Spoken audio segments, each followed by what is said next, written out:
The lowest bid doesn't always win. Sometimes it just loses slower. I've watched talented contractors let desperation lead their estimating process and lead their projects right into financial quicksand. That's what we're going to talk about on today's show. You found the K-Cup. Let's jump in.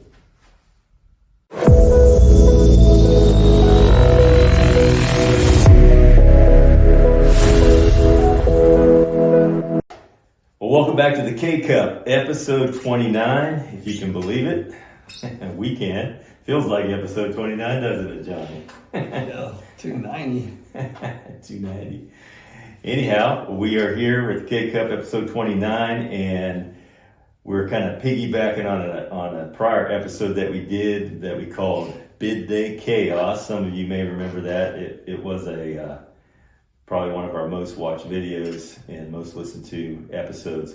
Today we're talking about estimating and bids again, but a little different angle this time. We're talking about, the kind of the race to the bottom scenario that can happen with bidding, and how desperation, when it drives the bid, it can lead to some hard lessons learned. So we're going to dive in on that. John, you're going to share some of your 17 plus years of experience with us. I know that, estimating is pretty much a weekly thing. And I know that it's a huge part of the general contracting, profession. And so we're looking for your insight on this situation and when applicable, please do share your own personal experience with this, because I know some of this stuff's probably hitting home with you as we read through the outline. But let's go ahead and jump in and give us some insight. Like, what's your primary thought about this, what we're going to talk about today? Yeah, desperation, man, that's a terrible estimator. I know when I was doing all of the estimating, there were times certainly when I felt like I had to get a job, or maybe we were a little slow and we needed to get some work, and I felt like I just had to do something to get us a job. And there were certainly times where I took a job way lower than I probably should have. And, it usually didn't really help. So just the lesson learned was just that bidding from that desperation really just didn't profit us well at all. I mean, I think that a bad job at a low price just really makes things even worse. So, desperation, not where you want to be leaning on bid day for sure. Yeah. Like we talked about, a low price, underestimating basically is what it comes down to. You're estimating, but you're really underestimating. And it really taxes your resources, because they're taken away and can't, obviously be, used for more profitable pursuits. It also can damage your reputation, because, you get yourself in a situation where, you want to do a good job, but you just can't, because the revenue is just not there to even, do what you want to do with manpower or materials. And then there's the really serious reality where you could literally get yourself in a situation with a job where you bid it so low and you're held to that you literally could, go out of business. It really could put you under. So we're going to get into 3 critical lessons from estimating under pressure, and John's going to share his insight on these three points. And we have a corresponding article on LinkedIn that we posted this week, and you can go check that out on our LinkedIn thread. But it's a great article, and you can kind of see in writing what we're talking about, rather than just listen to it. But we're going to talk about these critical lessons that we need to learn from estimating when under pressure. So let's jump into that first one about, we're going to get it all figured out. Tell us a little bit about how that mindset can happen, and if you've ever experienced that mindset yourself, and then, what you can do to kind of, I guess, have a contingency against that. Yeah, I mean, I think that for sure, we've been there.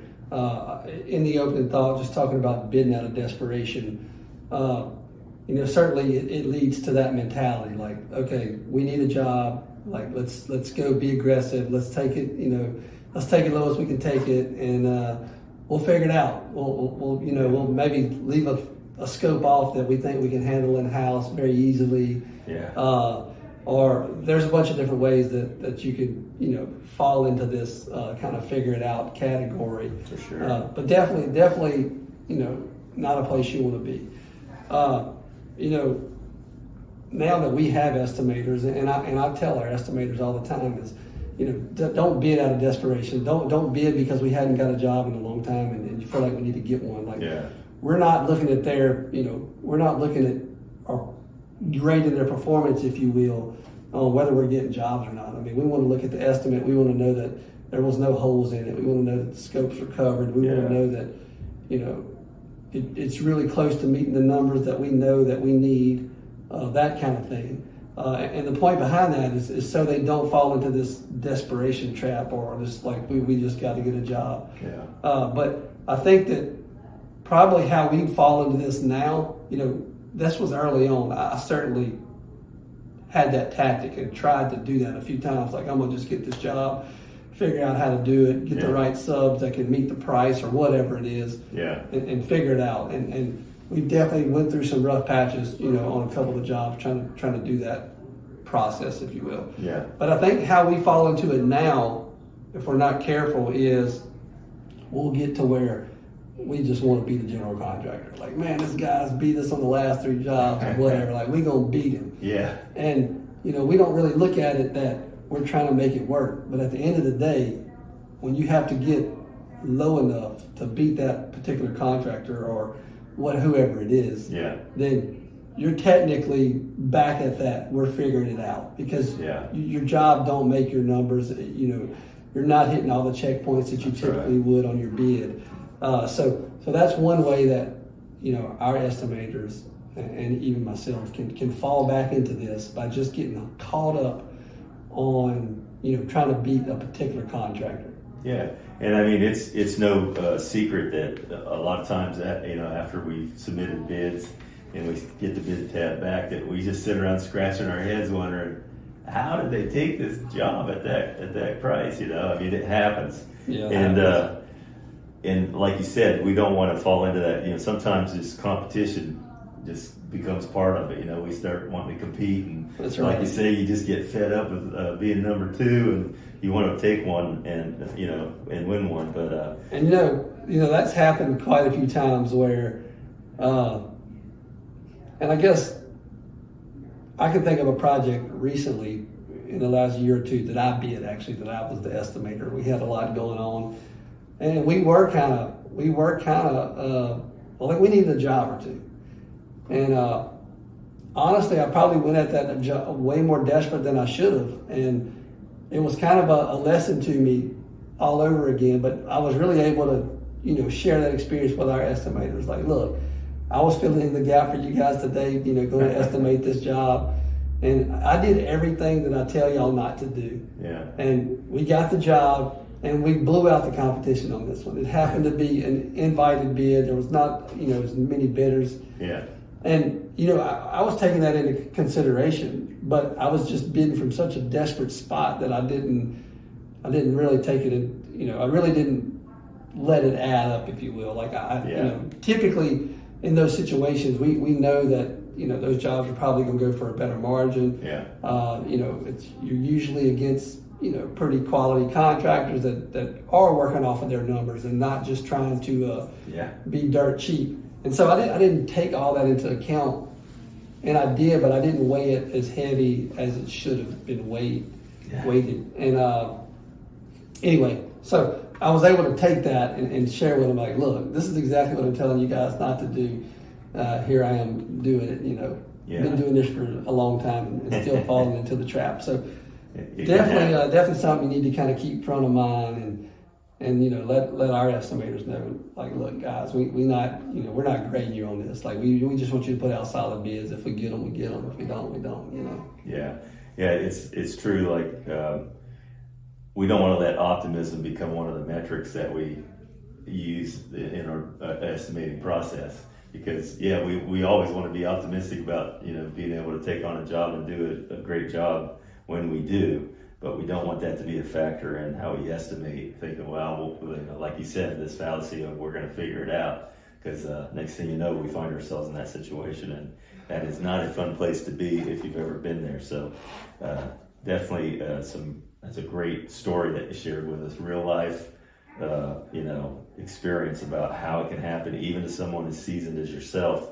And as many of these bids that you've been through, you can let yourself fall into that trap once in a while. So that's a great cautionary tale, if you will. And like it says in our outline, it says you really want to build contingencies that are based on actual conditions. And that's what you got to focus on, not being wishful and thinking that you're going to be able to make it work. And if the scope isn't clear, which sometimes it's not clear, sometimes you only have a limited number of days to get, RFIs answered. And, sometimes you gotta build contingencies into your bid because it's a what if, and right. If you don't do that and you get the job, you might find yourself in a real pickle.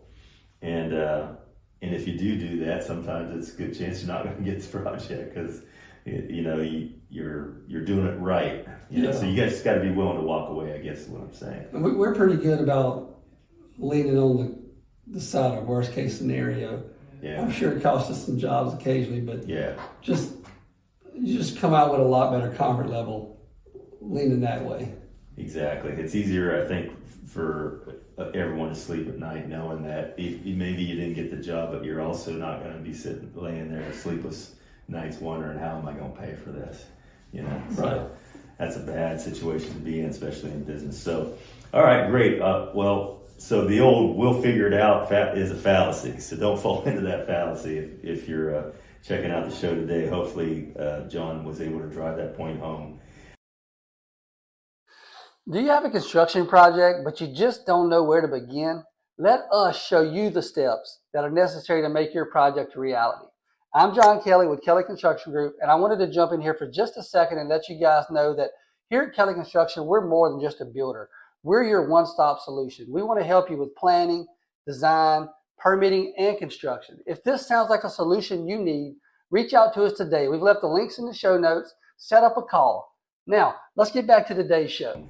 So let's talk about our second point there, the old change order mirage. We're just going to take this job for, bare bones, and we're going to make it up in change orders, somehow. So tell us a little bit about, that whole mindset and why it's not a great mindset to have. Yeah, I would say that I've never bid a project with that mentality ever.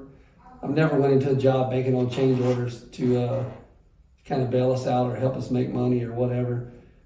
Now, there has been a job or two I can think of that we took probably really too tight. We took it really, it didn't match our blueprint, it didn't match our numbers, but we did take it out of, this desperation that we're talking about or whatever. Mm-hmm. And we did end up getting the day saved by some change orders and we're able to go in there and make some good money on it.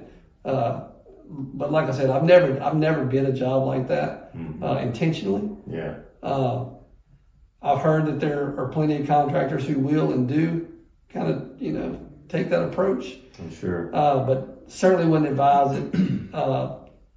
There's a lot of projects where change orders can only be marked up a very limited amount of money anyway. Yeah. Specifically, your state jobs and government type jobs, municipality type jobs. So don't really have a lot of comments on this portion of it, except for that I wouldn't advise it. Yeah. I don't think it's a good idea to try to take a job, based on having some change orders kind of get you in the green, if you will. Yeah. But I can say that we've never done it, and it's not a practice I would advise at all. Yeah. So, if the job is estimated correctly, change orders really should fall into the profit category.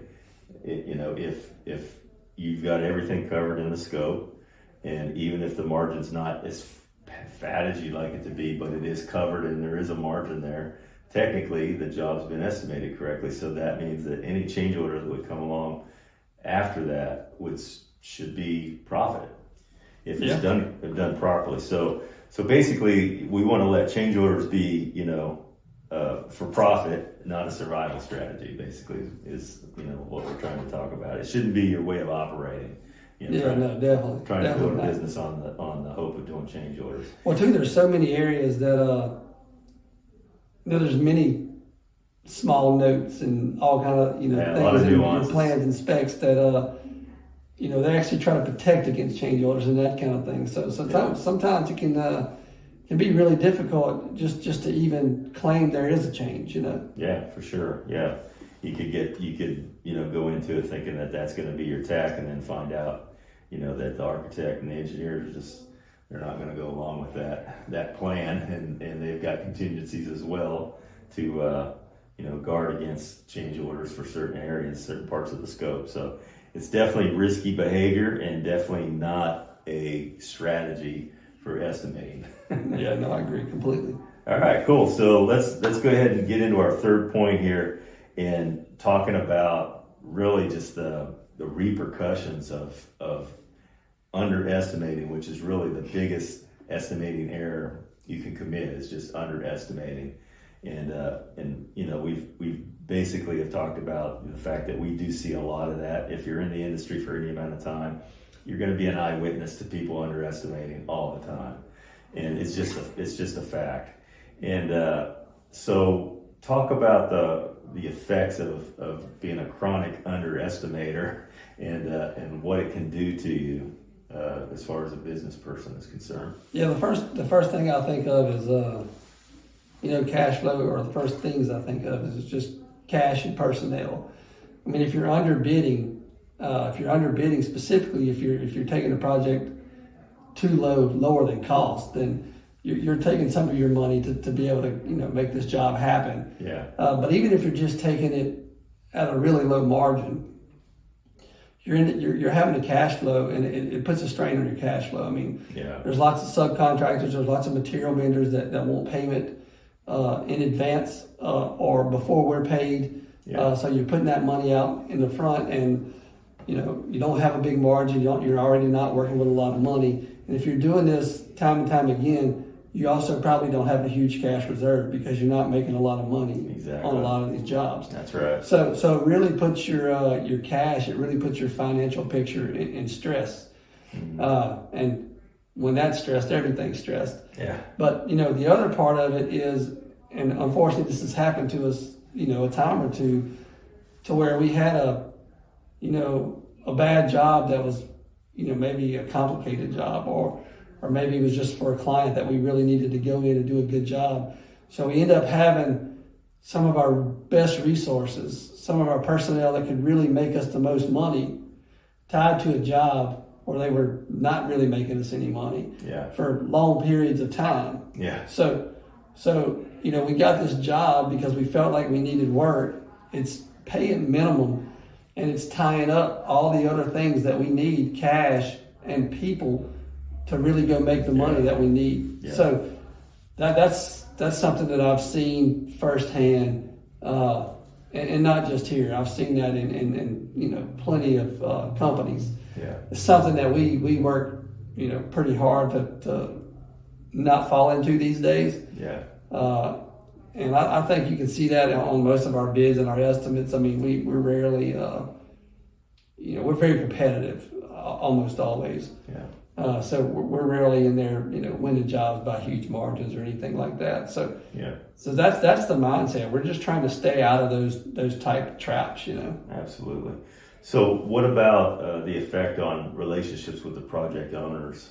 What can happen there? No, I mean, if the money's not there, and you're having your people stacked up on a project, you're trying to get it done, it's very apparent to the owner that things aren't going smooth. Yeah. And I think what happens first is they start to lose a little confidence in you. Yeah. If you're a pretty good company, you're keeping things paid even though you're struggling. You're keeping everything in good order as far as that goes. Then you're not catching any real grief from the owner, Mm-hmm. because they're not having any kind of financial impact or any kind of nobody's calling them saying they're not being paid or that kind of thing. Yeah. But the first thing that begins to happen is they lose the confidence in you. Yeah. And that's what you need the most. I mean, you need them to know that you're going to be able to get the job done and do it in a good manner so that they come back to you time and time again. So Yeah. I think the first thing that begins, to get hurt is their confidence in you, and long term, that's making the problem even worse, because you need that relationship. You need them to be calling you, time and time again. Yeah.